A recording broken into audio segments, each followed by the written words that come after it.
to like that Frezzar is going forward. At least I don't know if he loses this match. I hope he doesn't just drop the future games. Okay, so it's actually we're gonna be going to the gameplay, and it's actually gonna be a rogue from Frezzar. So Yeah. I guess we were mistaken. He's not gonna be bringing his warlock in his first match, and that's actually gonna be either way. Rogue versus Hunter. Yeah. This is gonna be really problematic for the rogue player. I mean, Face Hunter is known.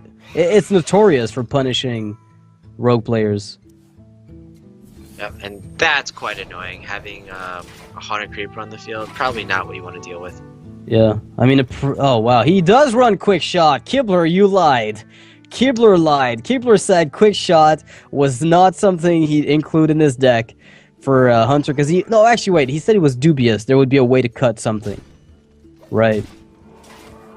Yep. So, I mean, I guess he's not completely lying. Yeah, Kibler did not lie. Completely. I saw everything. I'm gonna quote from his article. Give me a sec. Alright. Gonna find a quote. I'm gonna quote mine him to see what he said about quick shot. But yeah, it's interesting to see that he decided to run it. Maybe after watching some tournament plays and people running the deck to the card that is to great success.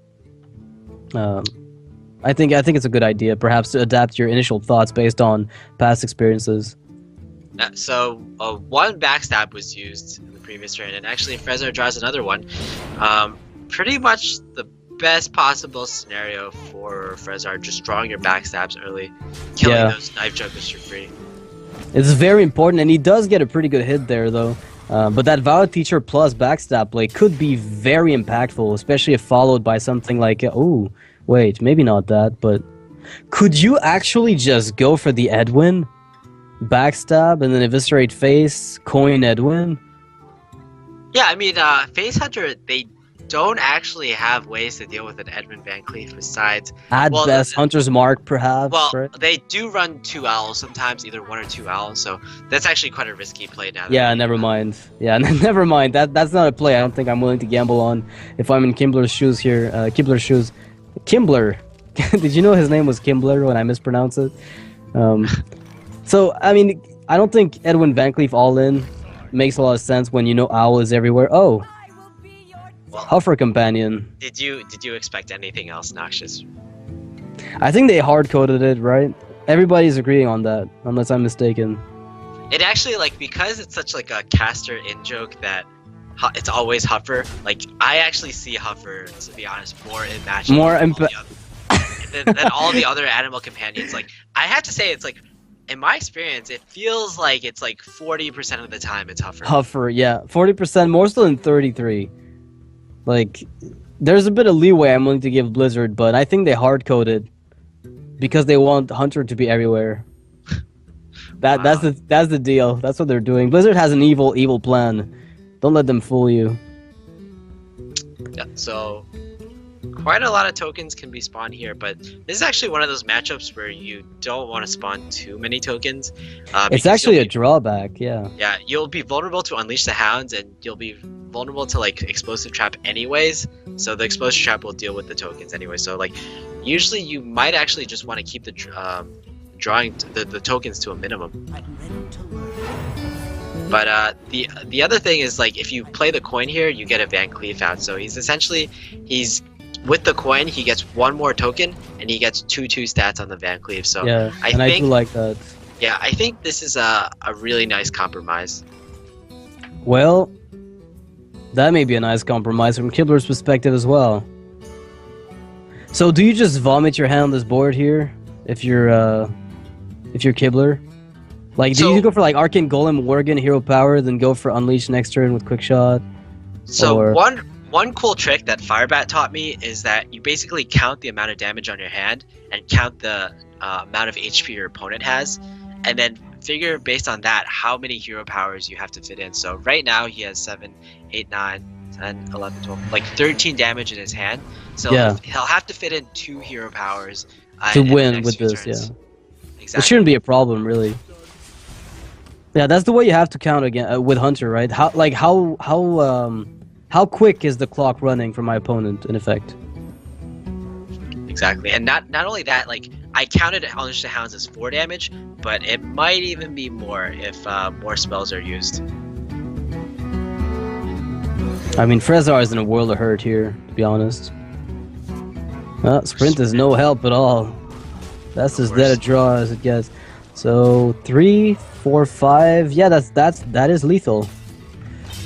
That is lethal. So while this is ongoing, I'd like to quote mine, Mr. Kibler, on the specific words he said at the end of his article.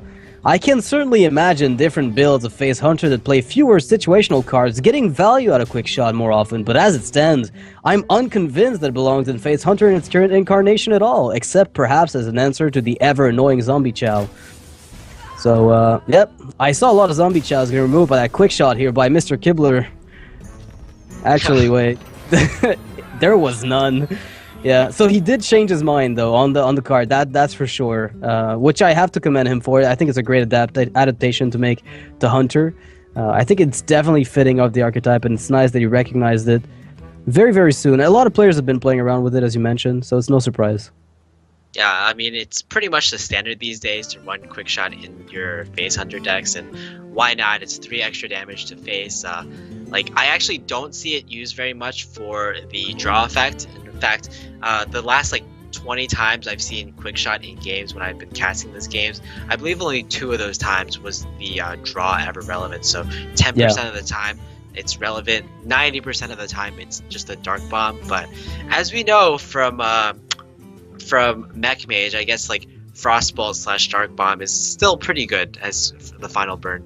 Yeah, I really do like it. So we're going to see what the players play next. So Kibler started with his Hunter. That's locked out. He's got Druid and Priest left, against which I think Frezzar could secure a win with a Rogue, possibly. I mean, it's pretty good against Priest, and it's not necessarily horrible against Druid either, depending on the list the Druid is playing. Yeah, like you mentioned, if the Mage is indeed a Freeze Mage, then it pretty much doesn't matter how Frezzar does against any other deck except Priest, and then Frezzar's strategy can just be to 3-0 the Priest, which is very likely with a lineup of Mage, Rogue, and Druid, or Mage, Rogue, and Warlock. Yeah, I don't think it's that unlikely. So Kibler is going to be playing his Druid up against Frezzar's expected Rogue, which I do like because it's not that bad against Druid, very strong against Priest. But if Brian Kibler wins with his Druid, that doesn't guarantee the win with the series, since Frezzar's lineup, as we said, is very, very much possibly tailored around the Priest that Kibler does. I guess, how do you say it? Affectionate? Is that even a word? What? Like when you like a specific deck. Oh. Affectionate? His affectionate as an adjective. Yes, he's affectionate towards that deck. Right, okay, good. That's the word I'm looking for. So, I have to say that this matchup with the Dragon Druid versus Rogue probably is going to be very favored for Rogue, because Dragon Druid, I would imagine, doesn't put on as much pressure as a typical Druid. They don't have stuff like... It puts on quite a bit, though. Like, I've played that deck a lot. Yeah. So, but, I mean, it doesn't put as much, you're right. I would imagine it doesn't have cards like Dr. Boom, it doesn't have cards like Harrison Jones or Lotheb, and as we mentioned previously in this cast, those are the key cards you want against Rogue. Yeah.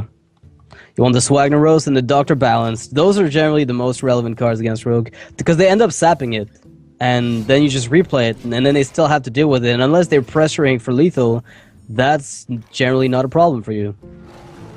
So again, a very slow start for Kibler, and he's gonna have just a lot of weak cards / situational cards in his hand. Keeper of the Grove is actually not great in this matchup at all. You normally use it for the 2 damage because the only things you can silence are Valley Teachers and possibly that Edwin. All right, well, there is a Dr. Boom in that deck. Oh. Well, I stand corrected. I think it still makes a bit of sense to play it anywhere, just in any Druid deck, that is. Not anywhere necessarily, although you could make the case, but I think in Druid it's hard to not play the card. It's just so strong when you do get aboard with it. Yeah, Valley Teacher.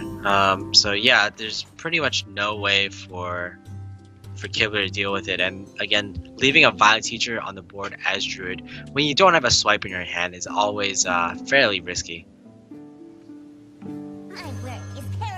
I like this Blackwing tech, but unfortunately there's really, I think Frezzar's hand just lends itself so well to board control that it's going to be nigh impossible. And the worst part is that Paladin Shredder can curve in right behind the Deadly Poison and the backstab to make Kibler's life even more of a nightmare.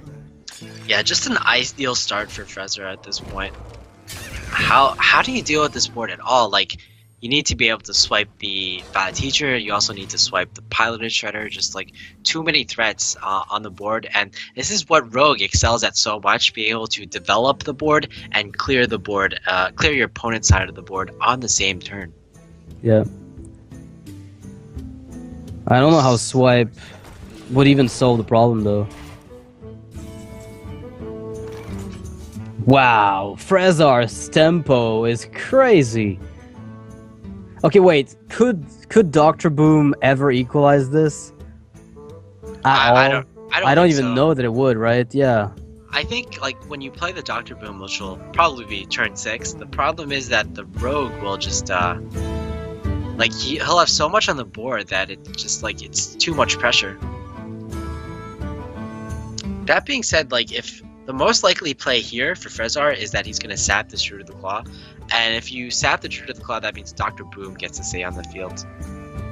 Yeah, I mean, depending on what you find off the sprint, I mean, there could be a prep and another sap off the top as well. Although, from what we see right now, is he going to go for the Blade Flurry Eviscerate and keep the sap for a bigger threat? Okay, you know what? I don't even dislike that because he saw no swipe, so he's almost certain that there's not any coming. Right? Yeah. I mean, swipe that is, yeah. Yeah, wow. It's this play is actually a lot better against Dr. Boom. So if Frezzar is keeping track of the coin, which I'm sure he is, and he's anticipating a Dr. Boom on the board, then it's actually really good here. Yep. One of the tricks that I used to actually remember, if the coin's been used, is I just close, like on the next board, I just close the gate at the top right, where the the ooze comes out. And I just close it when the coin's been used, or I, fire the rocket on the Gnome Regan board, and he finds the prep. Are you kidding me? This is incredible. He needed exactly those 3 cards. And that's true, too. To make sure every follow-up he had was near perfect, he needed exactly those. So you probably want to do this very carefully. I would say you prep, and then you attack with the Pilot Shredder and the Pilot Teacher, then you attack with one of your 1/1s, because you want your you want to spawn enough 1/1s, but you also want it to die one by one. So yeah, I think that was actually a misplay here. Yeah, not attacking. You actually want to prep first, because you summon a 1/1 and you can actually have a bigger chance for one of the 1/1s that can attack to die. To die instead of having one of the ones that can deal 1 damage. Slight misplay there, but not the biggest deal, I think. Yeah, exactly. I mean, he essentially has a very small chance to miss 1 damage is the only thing. Yeah. And again, not a huge problem, but it's okay. Again, I would have liked to see the sap before. Again, before attacking, before everything. Exactly. Yeah. Well, I think ultimately in this position it doesn't matter too much because based on what we're looking at, I think Kibler has absolutely 0.0 chance of winning this. Hey, look, another dragon. Here there be dragons, but no way to enable them. So I guess you Alex draws yourself, and then you hope your opponent has absolutely nothing at all. Well, the other play is to concede, of course, and Kibler goes for that. Escape, concede, power play. Yeah, that was a sick play here by Kibler. Although I can't blame him with it. Like he's playing Dragon Druid, and as you said, it's really tough in a conquest format to bring a possible single weak link, right? You have 1 weak link in your lineup, and you eventually are forced to win with it at the very least once. The thing with Dragon Druid is that you know how Mech Druid snowballs with Mech Warper and Powdered Shredders. Dragon Druid can do the same, but it needs to get such a perfect hand to do so, that it's even more punished by bad draws than Mech Druid is. Which like Mech Druid is punished by bad draws, but Dragon Druid is even worse. Yeah, I guess just by looking at Kibler's deck right now, it seems like Kibler really wants to curve out with the turn 3 Blackwing Technician, turn 4 Twilight Drake, and then turn 5 Azure Drake. Yeah. The issue with that is I feel like Innervate probably doesn't really help you much with that strategy. It's kind of like anti-synergy between Innervate and Twilight Drake, yeah. Yeah, and it feels like it's a deck that's even more dependent on curving out and than the typical Druid. Like a typical Druid, if they don't curve out, I guess it's still okay because you always have the possibility of innervating into like Ancient of Lore later. But this type of Druid, like it's very possible for your hand to get just really cloggy. Yeah, and the thing is, like, innervating out a Blackwing tech when you have dragons in hand is amazing, but I think that's going to be reinforced once we see Hungry Dragon come out and the Volcanic Drake, perhaps. Those cards, I think, will make the archetype even more reliable. Alright, so for the next game, Brian Kibler is going to be playing his Priest, and Frezzar is going to be picking up a Warlock. So if it is, in fact, Handlock, I guess double Light Bomb makes the entire matchup easier, but by how much? Exactly. Even though the Light Bomb version of Priest is better against Handlock than typical classic control variants, I still feel like it's an unfavorable matchup. The Light Bombs can only go so far, and as we saw from the matchup between Tice and Kibler, like it's also possible for the Warlock player just to bait out the Light Bombs before they get too much value. Well, every expectation we had is wrong, and you know the worst part? There's a double Flame Imp coming up, and now it's all about Kibler getting that Northshire out as soon as possible, otherwise things will get very ugly. They're gonna get very ugly anyway, right? Double Flame Imp versus double Northshire Cleric. Who wins the war? I'll let you have a guess who wins that one. I don't think the clerics are well equipped to handle this, and Kibler's reaction is exactly what I expected. He says greetings, saying hello to the imps, which, you know what, the Shadow Boxer is pretty much on point. Yeah, I think this is one of the best draws in Kibler's deck for this position, right? Yeah, possibly the best draw. The problem is it's nice, but it basically Frezzar's 1-drop will be able to trade into Kibler's 2-drop, so he's going to be getting a tempo lead from this play, which is exactly what Zoo wants to do, getting tempo plays. The problem is this variant of Priest is actually really bad at coming back into the game, so if Frezzar ever gets a really good board, Kibler will be pretty hard pressed to stop it. Yeah, the best part though is that, you know, the Light Bombs against Zoo are typically somewhat okay. The Holy Nova is also pretty good. The Death Lords, if gotten early, are also amazing, but he needs to find one just about right now. Otherwise, the utility of it will be largely, I guess, diminished. Yeah.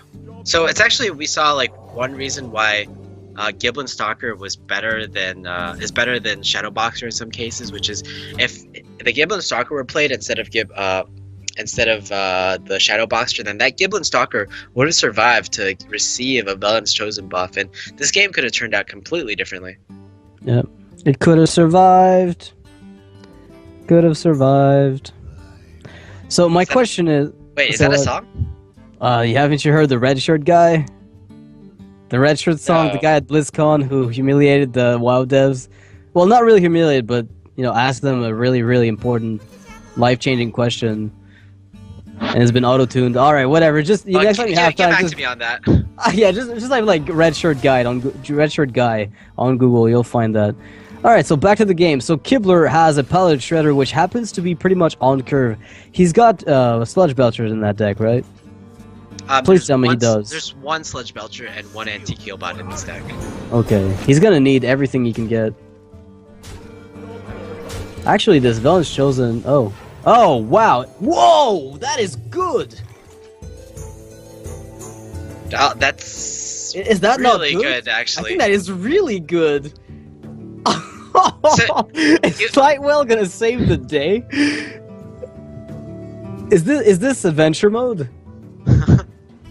Yeah, Lightball is certainly very good in a lot of adventure modes. Yeah. Okay, well, you know what? It's good, right? But let's be realistic. There is still a lot of pressure, like, in Frezzar's hand. Just that Doomguard alone could make up... Oh, man, but there's a Sylvanas and everything else. Could this Lightwell be the game winner? But there's a self-healing 2/7 on the board. Yeah, it won't self-heal if it's dead, though. That's the issue I have with it. That's true. You bring up a very good point. Alright, so let's see if Frezzar... I think Frezzar has to trade into it, right? You can't let it live. There's no way. There's absolutely zero way you can let the Lightwell live. Alright, good. Well, good. That's a way to put it, but... Well, Sylvanas is not amazing here, but... It might deter Frezzar from playing the Doomguard at the very least. Oh. Maybe not. Well, that fits the curve, I guess. Yeah, pretty well. So actually, both players are... I would say that neither player is too comfortable with his position. Okay. Because, like, I know what you're thinking, but, like, because Frezzar, even though he has such a strong board, he's kind of afraid of, like, my. exactly that, or a Light Bomb. Light Bomb would just be insane. Would be on this so board. insane, yeah. Light Bomb would be the draw. Like, Holy Nova here is good, but he's one mana off of really making it work to, perfection with the Velen's Chosen. Mind you, it's not bad, but it could be better. And there's lethal looming, I believe, unless I'm mistaken.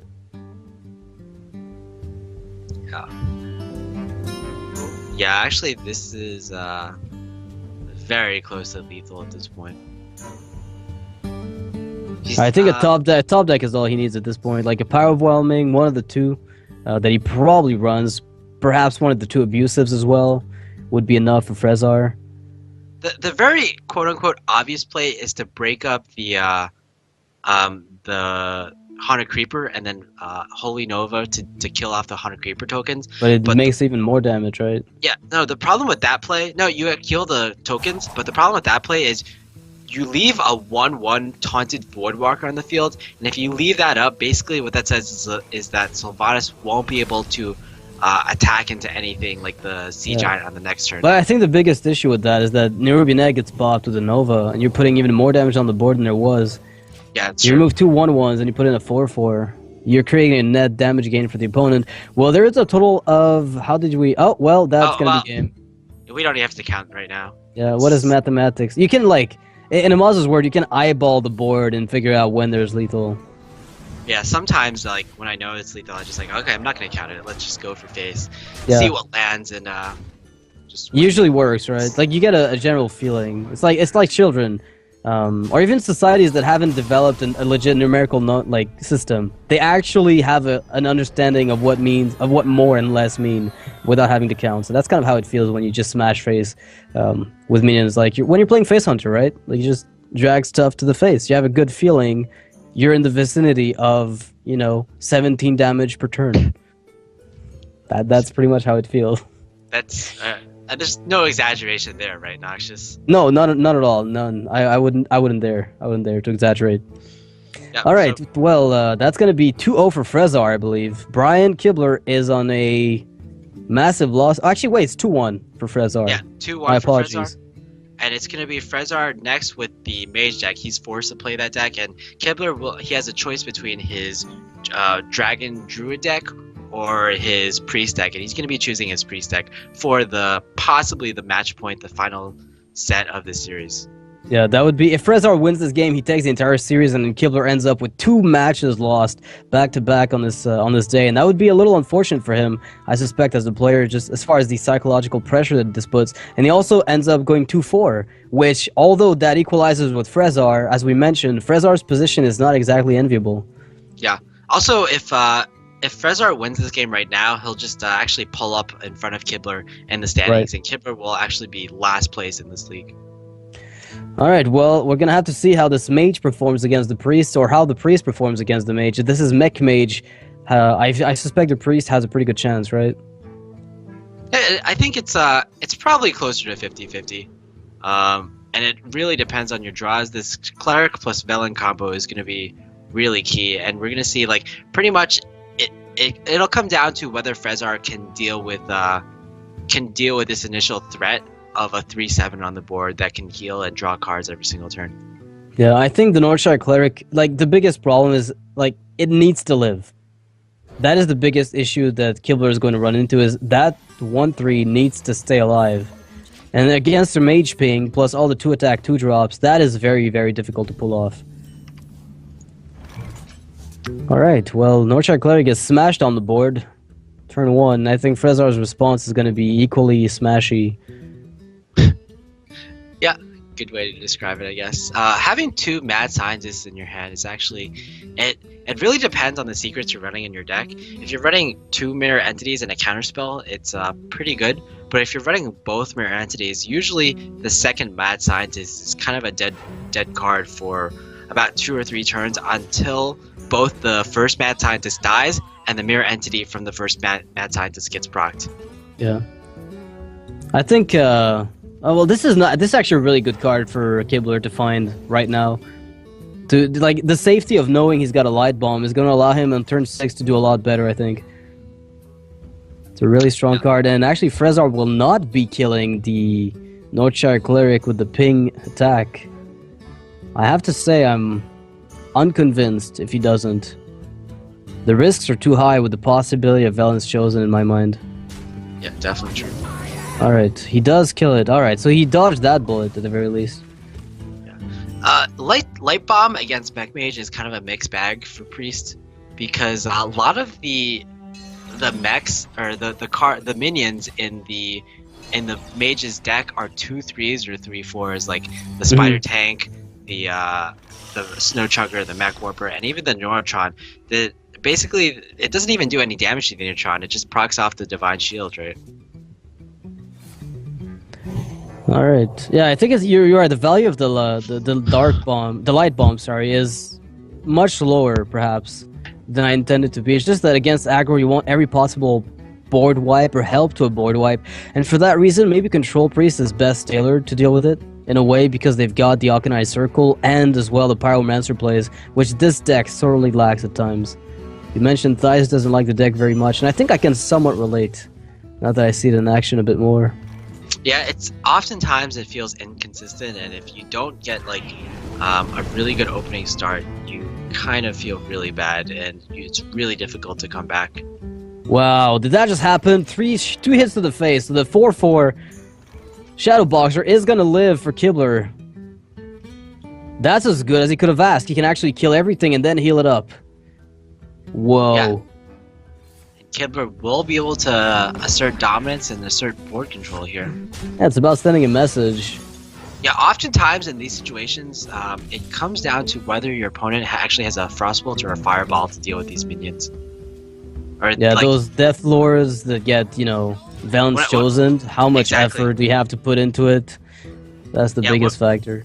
When I say these minions, I actually just mean this one minion that's super annoying.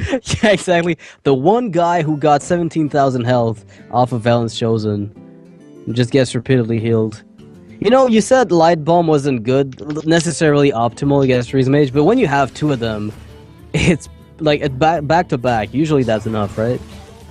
Yeah, it can oftentimes just stack with each other, and actually also Light Bomb is just generally a very good card against Doctor Boom as well. So we'll almost certainly be seeing at least one Light Bomb being played in this match. Yeah.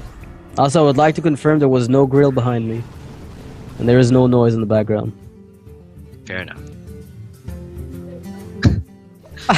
I'm glad you're able to confirm that, Monk. All right, so there's the second mirror entity that comes out. Does that put? Never mind.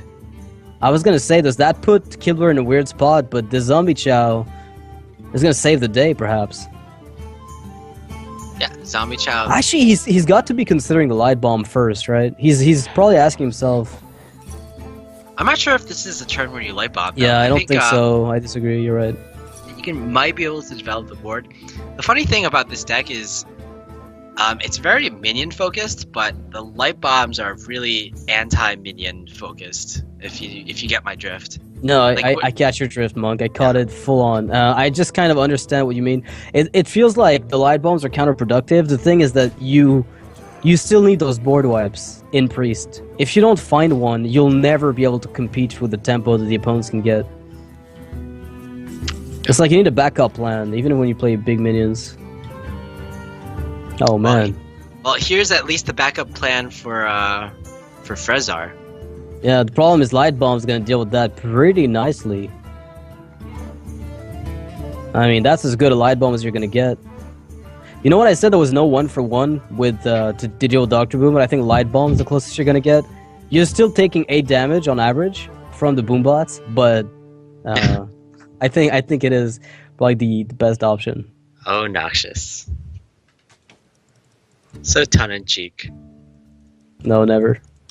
I have no tongue. I have no cheeks.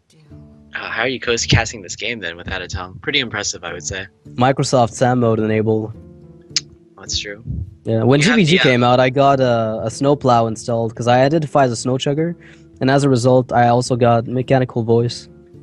So you sexually identify as a snow chugger. You just want to chug and chug and chug all day, right? Yeah, yeah. That's exactly what I do across the plains of Azeroth. Alright, so we should be seeing a light bomb fall down. If not now, then just right after the now. I don't see any reason why that wouldn't be the case. Although he might attack the zombie chow first, right? Well, doesn't matter when. Actually, it might matter. I'm thinking... Since the boom boss could wipe this board. Is there a possible Vol'jin play that I think actually Vol'jin wouldn't actually be too bad here. Actually, yeah, maybe Vol'jin is much better. You're right. You just killed a zombie chow. You Vol'jin that 7/7 trade. What do you do about the 5/4 over there? You can if Because you attack with the Dark Cultist into that, you can trade off your piloted shredder into the Goblin Blast Mage, and then use your zombie chow to kill off the Dr. Boom. Okay, I see. Well, that's not gonna be what he opts to do apparently. He's just gonna let the Dark Bomb go. Wait! I was gonna say, doesn't the Dark Cultist trigger first? But apparently it would have triggered afterwards. From what I saw. Because did it take more than 1 damage? I think it took 1 from the boom bot. Yeah, it took exactly 1 damage. That's exactly the damage it needed to take. I guess we'll never know. So this is actually pretty huge. As long as this this Clockwork Gnome doesn't get like Cabaled or Shadow Bandits, then we're gonna be seeing a lot of fireballs coming on the next turn. Well, there is a Valen's Chosen.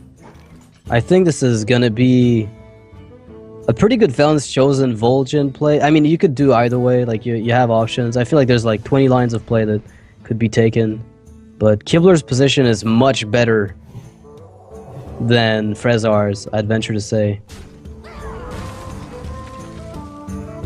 Yeah, he just has all the cards to back him up, and it'll get to a point where... Did he Thought Steal Lothar? Did he just Thought Steal Lothar? Did that just happen? And a Fireball. You can't forget about the Fireball. And he's gonna be able to curve it out right after Light Bomb to kill the Archmage if necessary. Did you like my Dun dun dun dun dun. Yeah, did you like my impression of the Archmage coming onto the screen? I just does he say, "Do you require effects. my assistance?" Yeah. Okay. So you're the sound effect guy for Hearthstone. Oh man, another spare part. Oh, the worst. Time rewinder. What are you gonna time rewind? Archmage? I don't think so. It's... Yeah, I don't. This is so bad for Frezzar. What a bad time rewinder. I think the RNG in this game is definitely going to Kibler. Yeah. If RNG just had to pick a side here, I think we could safely say he took Kibler's. Yeah, don't worry. It's like karma though. It'll balance out eventually. Well, Frezzar is having a tough time making his mind up. He doesn't know which seat to take. Alright, so Time Rewinder is going to be used on the Snow Chugger. So I guess Frezzar is going to be hoping for other fireballs off the deck. The Archimate, the Vol'jin is going to be so good here. Yeah, I think he's just hoping for that Kibler doesn't. Wait, that's right. Fireball deals 7. You know what? This is Ignite mode. I forgot Fireball was going to deal 7. I completely zapped out on that. I'm glad you were the one to make that joke, because I would have been forced to make it if you didn't. The Ignite? Yeah, I would look like the bad guy. Okay, of course. Yeah, I can take the hit. It's fine. I'm a Shield Maiden. Alright, so let's see if he decides to Vol'jin or what. I like the Fireball play, backed by a possible Lothar, or even Thoughtsteal Deathlord, quite frankly. There's so many lines of play you can take here, and I think all of them are definitely acceptable. Yeah, I'm definitely looking at the Fireball, though, because it just seems so perfect. What do you think about Thoughtsteal first? If it's Frostbolt, then Vol'jin Frostbolt? It's possible as well. And if it's not Frostbolt, then you just go Deathlord. Well, okay. Okay, so is he Mulching plus Fireballing? No, just trading the minion away. Okay, so just the strongest play, not for necessarily the most value, though. Yeah. Well, that would have been 15 damage for Frezzar this turn. Which means a follow-up Fireball would have done it. So I think it's a good thing that Kibler played that Loatheb. There was a chance that the follow-ups would have been disastrous. So this actually might be one of the situations where, like, Frezzar could actually consider just Frostbolting the face and pinging, and hopes that he draws running Fireballs over the next 2 turns. Yeah, I don't even dislike that line of thinking. Yeah, with this line of play, he makes himself more vulnerable to Cabal Shadow Priest, for example, and more likely than not, the Priest player will be able to deal with this board completely without any trouble, and able to heal up every single turn.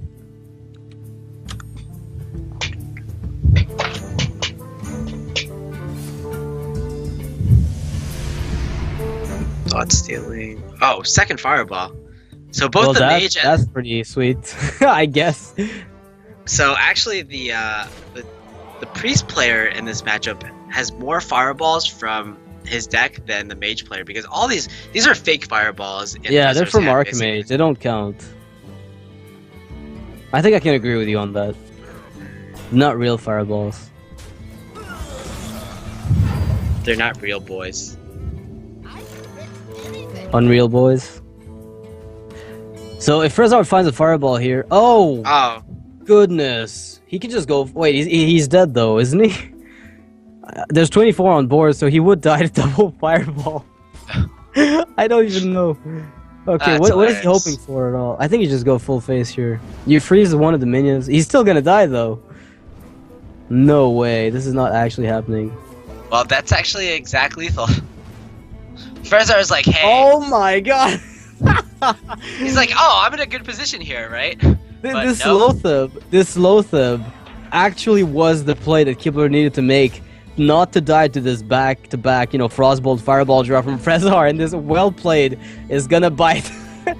Frezzar is gonna feel absolutely atrocious for getting to say that well played.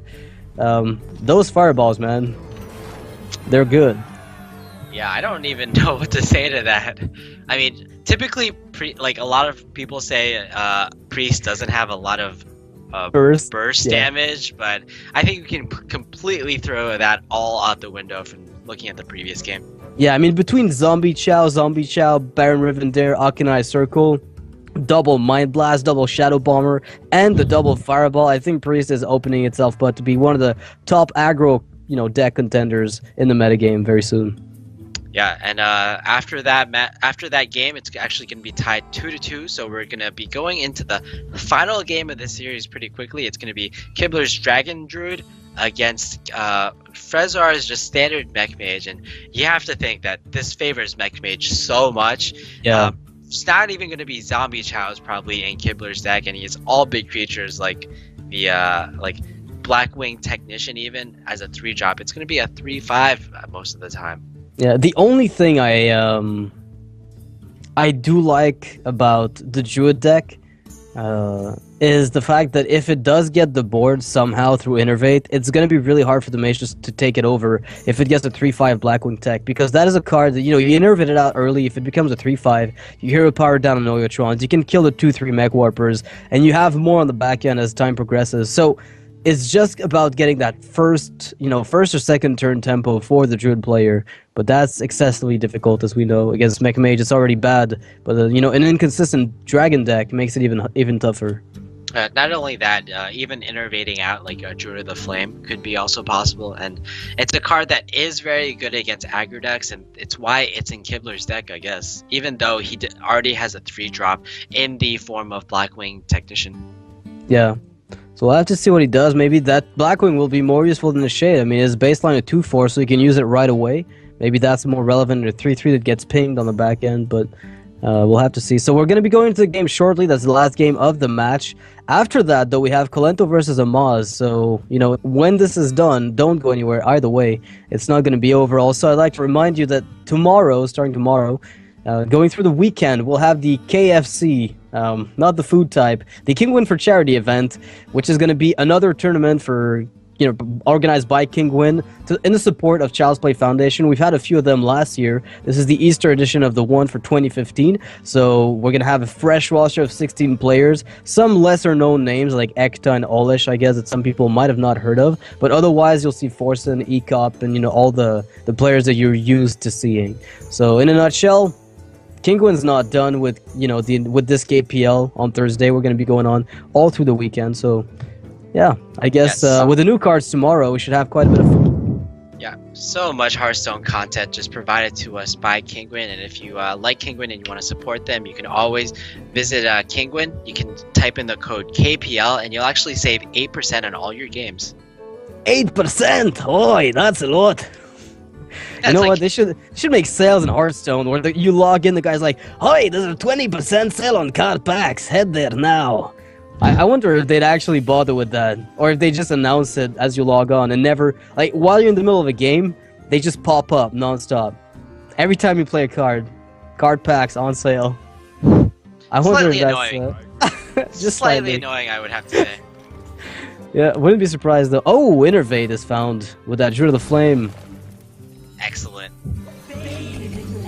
That's wow. Harvesting service engaged. Yeah, pretty much why Druid of the Flame is in this deck, and yeah, it's going to be really nice for Kibler because he's going to be able to contest pretty much most of the stuff that Frezzar puts on the field. Not the Snow Chugger, but well, he will kill it with the hero power if he wants. Exactly. It's not ideal though, because if the Snow Chugger freezes this Druid of the Flame, then the Mad Scientist will somewhat get free reign, but this Druid of the Flame will still be able to kill off a lot of minions.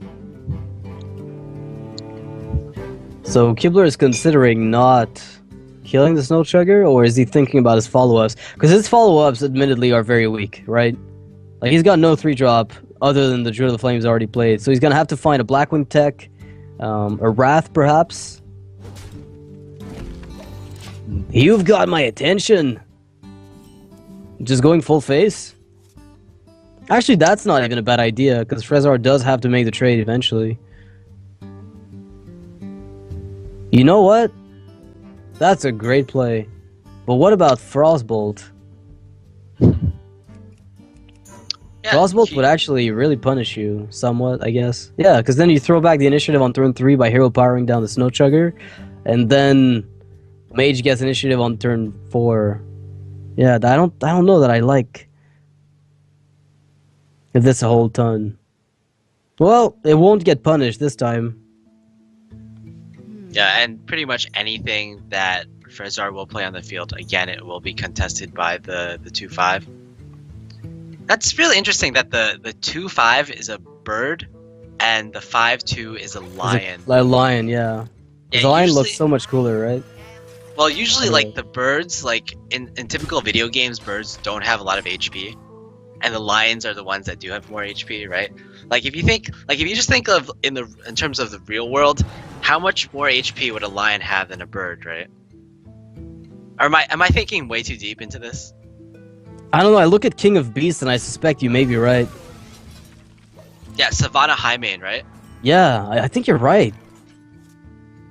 I think that was a huge mistake. I think we should start a petition, Monk. Huge mistake from Blizzard's end. Yeah, definitely. Wow. What are we gonna do? I cannot look at this game the same way now. You know, that Druid of the Flame is getting... I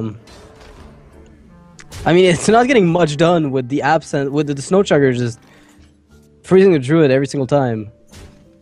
Yeah, and now... Twilight Drake's pretty good, though. Twilight Drake, so... Twilight Yeti? Yeah, Twilight Yeti. Not quite the handlock value, but... I feel like Goblin Blast Mage, it's very similar to Dr. Boom in the way that it's basically, if you have Goblin Blast Mage on turn 4 and it's highlighted green, you just play it. Did you see this? It hit for 3 to the face again. Yeah, just really bad RNG in terms of Goblin Blast Mages throughout the entire day. I think all Goblin Blast Mages have been pretty fail. Yeah, they have been. Maybe Blizzard is hard-coding the good RNG for other classes. How's this chair playing? Can you explain to me how this chair is playing? Oh, it's true. Huh. Can anybody tell me? Okay, that's interesting. It's pretty. Oh. I think Kibler was like just really dug down in the chair. Oh, okay, I get it. All right, so Kibler has a 10 minutes delay on camera. All right, great. I was confused, to say the least. That fireball was such a sick top deck here for Frezzar, allowing him not to have to trade his entire minion line away. He had, the Spider Tank and the Snow Chugger. Those would have been really big losses. Yeah, essentially he gains 1 mana of tempo with that play, trading a 4 mana card for a 5 mana card. Yeah, and towards the end game here, it's a really big deal. Yeah, he just gets more damage onto his opponent's face, but just it's the 6 damage he's lost with the fireball is just gained back with the 6 damage he's done with the minions. All right, well, I mean, looking at this, I'm gonna have to say Kibler's Druid was his weak link this game, right? It's a little unfortunate. Yeah, it's almost certain that the Mech Mage will win at this point, and like you said, it's unfortunate that Kibler he's brought a really interesting deck. Unfortunately, it's not like certainly not the best deck in the meta right now, and he's gonna get punished for it. Yeah, bring in an experimental deck, or perhaps it's been working somewhat on ladder, but you've got to be getting the element of surprise, generally speaking, to win with decks like these when people don't know about them. But in this case, I think after a few matches against it, Frezzar fully knows what to expect, and we'd even seen it in the series prior. So yeah, the thing is, like, it's also even though this is kind of a new and unexpected deck, it's not a deck that punishes you for not playing around cards that you don't know are in the deck, right? Yeah, exactly. It is novel, but not in the way that's going to surprise you to the point where you just get blown out by it. Yeah, it's like doesn't have like cards like Fell Reaver. If you don't know Fell Reaver is in a particular deck, for example, you might just play a BGH on turn 3 or 4, and you don't have anything to answer Fell Reaver. Well, due to the Claw of Wrath does somewhat stem the bleeding for 1 turn at the very least. I mean, if he finds Alexstrasza and Frezzar whiffs, back to back. Wow, could that actually be a thing? It could. If Frezzar doesn't find Frostbolt, nor Fireball, and a few draws. Oh, that'd be incredible though, but it's so unlikely to happen. Yeah. One thing Kibler does have going for him is that there's both a Mad Scientist and a Mirror Entity out. So those are pretty much going to be like 3 damage wasted. But whoa, Archmage Antonitis comes on the field. Or it comes into Kibler's hand rather, or Frezzar's hand, and that just brings a sense of inevitability into this game. Yeah, I mean, I'm looking at this board now, and now the Mirror Entity is going to be so problematic for Kibler to handle. I mean, he just can't do anything about it. The swipe with the Zerdrake, it's actually surprisingly effective.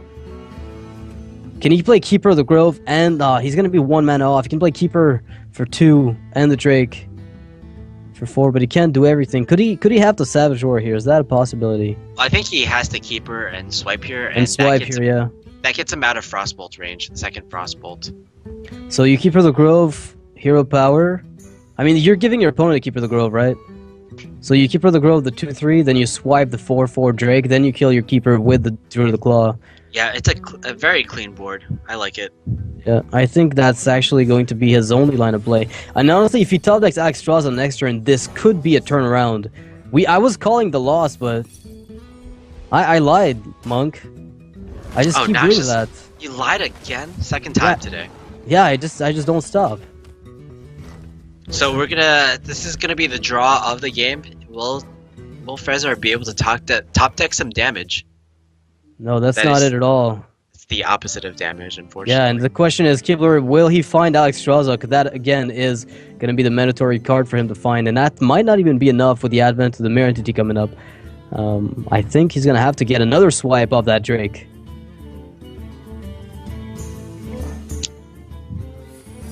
Yeah, another swipe off the Drake would be great, though. Yeah, you can't always get what you want, though, Noxious. Yeah. Sometimes you get what you need, right? Very true. He's gonna ping the Druid of the Claw. Another Drake. Double Azure Drake. Okay. Oh man, that swipe is so important. Oh, Oh, wait. Defender of Argus. Whoa! That is, again, another saving throw here for Kibler. It is, but without any heals right now. Alex Straza, I'm counting yeah. on it. It's like the only out he's got, right? Well, Ancient of Lore. Actually, does this deck even have Ancient of Lore? It's entirely likely. Like, if we haven't seen an Ancient of Lore, it's entirely likely that he doesn't run that card in his deck. What I remember is Kibler, I think, at some point ran a deck with one Ancient of Lore. It drew a deck with only one Ancient. How crazy is that, right? Yeah, that was something that like, I don't remember having seen much before Kibler did it. Wow, if Kibler finds that Alex, or a Force of Nature for that matter... Oh, wait, he could blow out his opponent. Yeah, Force of Nature would just end it. I can't believe this. With this is deck, not though, I had to think that it only runs one Force of Nature, so... Yeah, it's probably only one of. So 2 out of however many remaining cards are in Kibler's deck. That's probably 10 cards, or sorry, 20 cards in the deck. So it's a 1 in 10 of just possibly winning. Although I think right now Force of Nature isn't enough. Blackwing That is Technician. not what he wants to see, but it's at least a body. The question is, do you play the Drake instead to improve your board? Do you really want to get a 3/5? What could the Drake draw you that you play that's gonna really improve your chances of killing that? I guess a Wrath would be good off the Drake, but you can still play it afterwards. Yeah, that's true. Oh man. second black. So yeah, nothing really changed there. He got some extra value off the first Blackwing Technician. You know what? Fireball is the only lethal that I'm looking from Frezzar, and he could die next turn to Savage Roar, so he needs to find it, and he doesn't. What is that going to be from the Shredder? It's a Frostwolf Grunt. Could be pretty helpful, to be honest. It's going to stop a bit of aggression, but I think he's dead. I think he's dead, Monk. He's dead. Is he dead? I'm pretty sure he's dead. Yes, he is. Okay, with that What? Wrath, he's definitely dead. What? No way. Yeah, that's definitely enough. He can even draw for 2. Oh my goodness. Yeah, he draws for 2, just in case, you know, just to make sure that... He actually wins. Why was I talking about this Druid deck as though it had lost? He just got the game away from Frezzar. Yeah, it's actually fairly typical for Druid decks to win against Mech Mage in this way. Like, Yeah, it always but- seems like Druid is losing, but sometimes, like, Mech Mage, they just don't draw into their last burn spell. I don't even know what to say. All I know is that Kibler is going to be winning a game, putting himself at 3-3.